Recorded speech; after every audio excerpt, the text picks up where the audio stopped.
Bien, en esta serie de videos que empezamos ahora, vamos a ver cómo medir los parámetros o las magnitudes clásicas de corriente en continua. Básicamente vamos a ver tres tipos de instrumentos. Instrumentos que miden corriente, instrumentos que miden tensión o diferencia potencial e instrumentos que miden resistencias. En general, estos instrumentos se llaman en la jerga por la magnitud que miden en vez de decir corrientómetro, como uno podría decir, o tensiómetro, decimos por la unidad del sistema internacional. Es decir, para medir corriente, al instrumento lo llamamos amperímetro, o sea, el instrumento que mide amper. Para tensión decimos voltímetro y para resistencia decimos ohmmetro. ¿Ok? Vamos a ver cómo se construyen esos tres instrumentos básicos. ¿Mm? Voltímetro, amperímetro y ohmmetro. Cada uno de ellos entonces mide la magnitud correspondiente. ¿En qué se basan, digamos, esos tres instrumentos? Bueno, se basan en el instrumento principal, básico, el primer instrumento que se inventó, que se llama galvanómetro. Galvanómetro, la palabra galvani, viene de Galvani, que fue, ¿se acuerdan si ustedes leyeron la historia de la electricidad? Galvani, hacia 1800 aproximadamente, fue el primero que hizo experimentos con electricidad y estableció, por ejemplo, el tema con la electricidad en los músculos, cuando le aplicaba una electricidad a las ranas, los músculos, a las ranas muertas, los músculos se contraían. Entonces empezó a relacionar el tema de electricidad con el tema muscular. Y luego también fue contemporáneo de Volta, junto con Volta. Volta inventó la pila, entonces Galvani también empezó a aplicarla, así que trabajaron bastante juntos. Y inclusive la palabra Galvani pasó también a la industria con un proceso que es un proceso electroquímico que se llama galvanoplastia, que consiste en depositar un metal sobre otro metal, por ejemplo, cuando se hace el zincado para techos, ¿sí? Se deposita un metal sobre otro a través de un proceso llamado galvanoplastia. ¿Sí? Uno dice, bueno, el proceso es, metal está galvanizado, por ejemplo, ¿no? Eso viene de la palabra de Galvani, todo eso. Bien, ¿qué es un galvanómetro? Lo pueden ver en las figuras del libro este y si no, buscarlo, por supuesto, en internet. Es un instrumento de aguja, el básico, o sea que es un instrumento analógico, ¿sí? Es un instrumento de aguja, acá tengo uno. No es un galvanómetro esto, yo voy a explicar lo que es, pero para que ustedes vean cómo es un instrumento de aguja, supongo que ya los conocen, es una aguja y que tiene varias escalas, vamos a ver después qué es todo esto. Este es un instrumento para medir las tres cosas, por eso en realidad este no es ni un voltímetro, ni un amperímetro, ni un ohmmetro, sino que se llama multímetro. Multímetro significa que mide varias cosas, obviamente, ¿no? Es para reducir, lógicamente, el tamaño y facilitar el transporte y medir fácilmente todas las magnitudes. Obviamente, en los laboratorios, si yo quiero un instrumento de precisión, más vale tener entonces voltímetros, amperímetros y ohmmetros por separado, ¿ok? Si están por separado son más precisión, más caros, ¿eh? Digamos, es un instrumento de trabajo, de taller, por eso tiene todas digamos, mide todas las magnitudes en un solo instrumento y entonces le decimos multímetro. En inglés a veces se le dice tester, acá en castellano decimos tester, eh, por la palabra inglesa test es probar, de ahí viene. Ven que tiene una aguja, tiene un cero a la izquierda normalmente y una deflexión. La deflexión es lo que se mueve la aguja. Lo vamos a ver cuando hagamos laboratorio, espero que algún día sea posible. ¿Sí? Así que lo veremos en el laboratorio. Y este es un instrumento entonces analógico, porque tiene una aguja que se deflecta. Hay también instrumentos que son digitales, los más modernos por supuesto. Marcan entonces de forma digital, ¿sí? Obviamente de una manera totalmente distinta el funcionamiento. Pero así todo, aunque estos son muy populares, los instrumentos analógicos se siguen usando. La teoría de funcionamiento del aparato lo vamos a ver en poco tiempo, un par de semanas. Porque cuando pasa una corriente por el aparato, la aguja se mueve. Y si hay una proporcionalidad en la corriente, entre la corriente y la deflexión. La deflexión significa los grados que se mueve la aguja de su posición de reposo. Eso entonces se llama deflexión. Y vamos a ver que esa deflexión, el ángulo que se mueve, es proporcional a la corriente que lo atraviesa el aparato. Pero eso es un tema de interacción entre corrientes y campo magnético.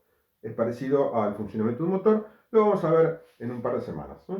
Ya la semana misma que viene, quizás, ya esté subiendo los videos del próximo tema, que es campo magnético. Y vamos a ver el funcionamiento. Así que por ahora, descarten las figuras de funcionamiento, de cómo está constituido internamente el galvanómetro, y pensemos solamente que lo vemos de afuera.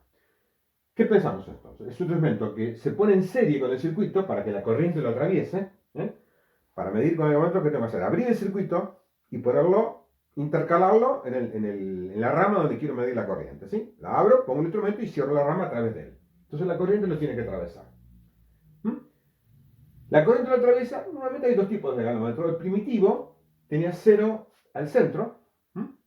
Cero al centro. Entonces, no estaba polarizado, significa que si la corriente va así, por ejemplo, entra por un borde, se deflecta en una dirección. Si la corriente, por ejemplo, circulara en forma inversa, se deflectaría en la otra dirección. ¿Eh? ¿Sí? Entonces, es un instrumento sin polarizar. Cero al centro, repito, entonces marca para un lado, la corriente va hacia un lado. Marca para el otro, para el otro. ¿Ok? Los instrumentos modernos ya se deja de hacer esto y se pone un cero a la izquierda. Entonces la deflexión es únicamente en un solo sentido, como ustedes ven acá. Del cero al máximo. ¿Qué pasa con eso? Tiene que estar entonces polarizado el instrumento. Está marcado signo más y signo menos en todos los instrumentos de corriente continua. Van a tener un signo más y un signo menos. ¿Ok? Si la corriente circula en el sentido correcto, o sea, pongo el positivo donde corresponde el polo positivo de la batería o del circuito, entonces se deflecta normalmente. Si lo pongo al revés, la aguja intentaría moverse al revés y lo puedo destruir el instrumento. Así que es muy importante en los instrumentos analógicos conservar la polaridad. Aquí lo ven, todos los instrumentos van a tener marcado el positivo y el negativo. El positivo como rojo normalmente y el negativo como negro. Eso es muy común en todos los instrumentos, incluyendo también los digitales. Los digitales tienen también el mismo código. Rojo el positivo, negro el negativo. La ventaja de los digitales es que si yo invierto sin querer las conexiones y el rojo lo pongo negativo y el negro positivo, el instrumento no se quema, sino que va a indicar un signo menos adelante. Esa es la ventaja que tiene. ¿Sí? O sea que en este caso no sería tan, digamos, limitativo el hecho de usar siempre positivo o negativo. Lo puedo poner de cualquier manera en principio y me tengo que fijar únicamente el signo que aparece. En los analógicos, repito, no. Hay que respetar el signo porque si no se puede destruir. Entonces, ya aprendimos bastante. Es un instrumento de aguja, entonces el que vamos a usar nosotros, llamado galvanómetro, y vamos a usar este, el que está polarizado. ¿Ok? La corriente entra por el polo positivo, sale por el negativo, la corriente convencional, y el instrumento se deflecta un ángulo proporcional entonces como dije a la corriente.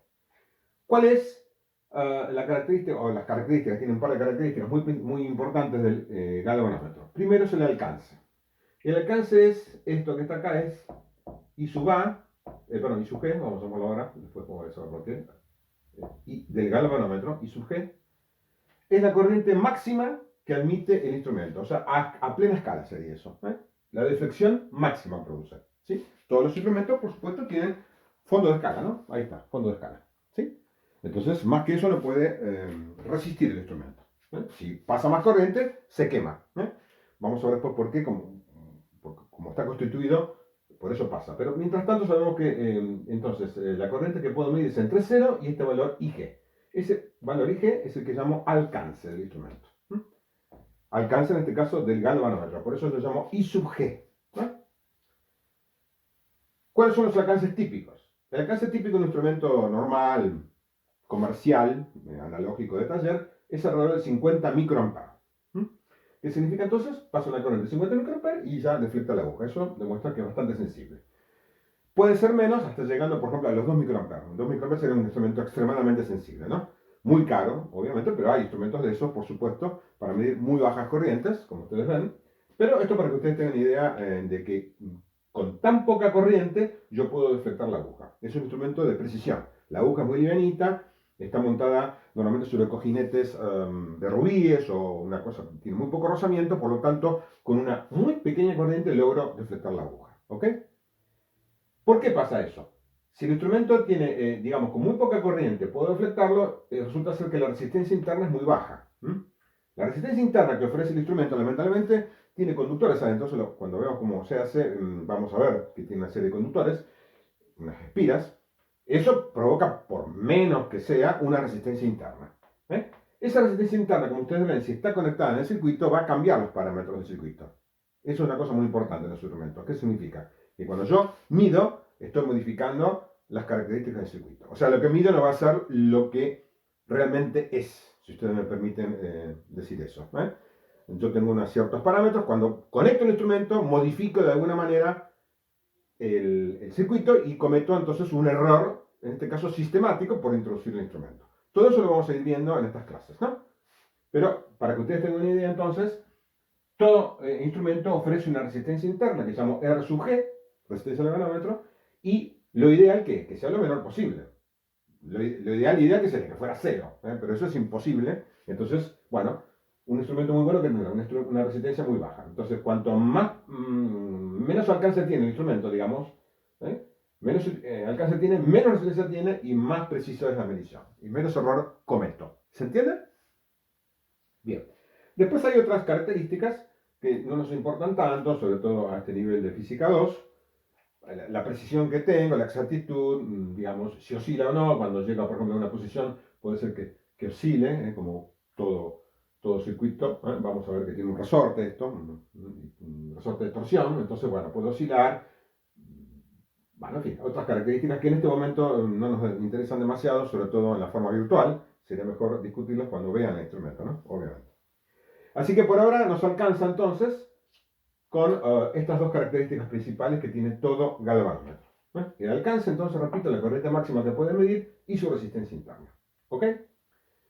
Bien, ahora ustedes me dirán, ¿y cómo hacemos con esto para medir otras corrientes? Sería la primera pregunta. Si esto mide 2 microamperes o 50 microamperes, yo quiero medir 1 ampere, ¿cómo hago? ¿Construyo un instrumento especial de 1 ampere? No, entonces no sería muy preciso porque tendría mucha resistencia interna. Entonces, si tengo que mover la aguja con 1 ampere, entonces tengo un problema. Quiero construir otros instrumentos y aparte un voltímetro. ¿Cómo haría? Si esto mide corriente, quiero construir un voltímetro o un ohmmetro. Bueno, ¿qué vamos a ver a partir de ahora entonces? Distintos métodos para construir a partir de un galvanómetro básico un amperímetro, un voltímetro y un ohmmetro. ¿Estamos en claro? Y después vamos a estudiar los errores que se cometen al medio.